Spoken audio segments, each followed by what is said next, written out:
Halo, selamat malam pemirsa, Anda menyaksikan Top News bersama saya Vera Bahasuan. Inilah Top News selengkapnya.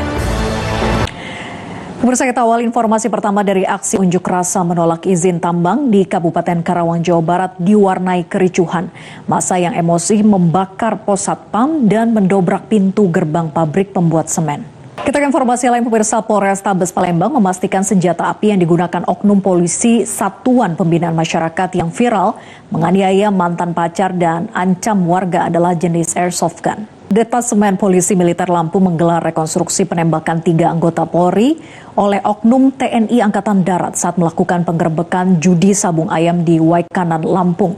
Dari hasil rekonstruksi diketahui bahwa tersangka Kopda Basarsyah sengaja membawa senjata api laras panjang dari rumahnya. Pemirsa, kecelakaan tunggal terjadi di Jalan Nasional Kedung Jajang, Lumajang, Jawa Timur. Bus jurusan Banyuwangi, Surabaya menabrak pohon dan masuk ke halaman rumah warga karena sopir bus meninggal dunia. Pemirsa, seorang istri anggota TNI AD dilaporkan ke Mapolresta Sidoarjo terkait dengan dugaan penipuan arisan dan investasi. Kerugian para korban di sejumlah kota diperkirakan mencapai sekitar 13 miliar rupiah. Pemirsa, fakta-fakta baru terungkap saat pemeriksaan tersangka Priguna Anugrah, dokter anestesi yang memperkosa keluarga pasien di Rumah Sakit Hasan Sadikin, Bandung. Priguna diketahui membawa obat anestesi sendiri untuk membius korbannya. Kita ke informasi lain, pemirsa. Kepemilikan motor Royal Enfield oleh mantan Gubernur Jawa Barat Ridwan Kamil kini tengah didalami KPK terkait dugaan korupsi pengadaan iklan di Bank BJB.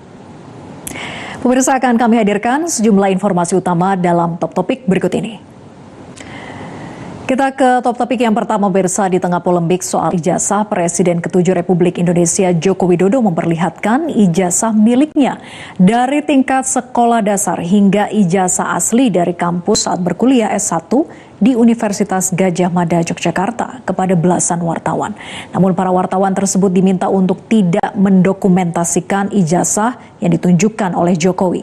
Berikut informasinya, tunggu apa lagi bersama Kata Oma.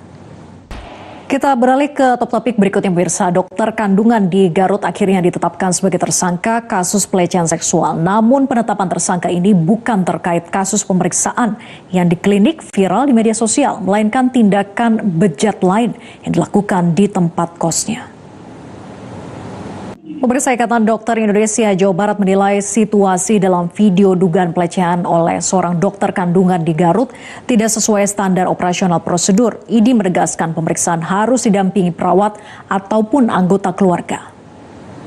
Beralih ke Top Topik yang terakhir, pemirsa. Simpatisan Sekjen PDIP Hasto Kristianto mengusir sejumlah pengunjung sidang kasus dugaan suap yang terbuka untuk umum. Pemirsa, Kejaksaan Agung RI tengah menelusuri aliran suap 60 miliar rupiah Fondis Lepas kasus korupsi pemberian fasilitas ekspor CPO di Pengadilan Negeri Jakarta Pusat. Lalu benarkah merajalelanya mafia hukum terjadi karena kecilnya gaji hakim dan permainan kotor oknum advokat? Lantas apa jalan keluarnya?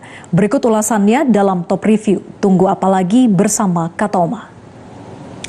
Terima kasih Anda masih bersama kami di Top News. Pemirsa, petugas lapas narkotika kelas 2A Pamekasan, Jawa Timur dikejutkan dengan penemuan sebuah bola tenis berisi narkoba.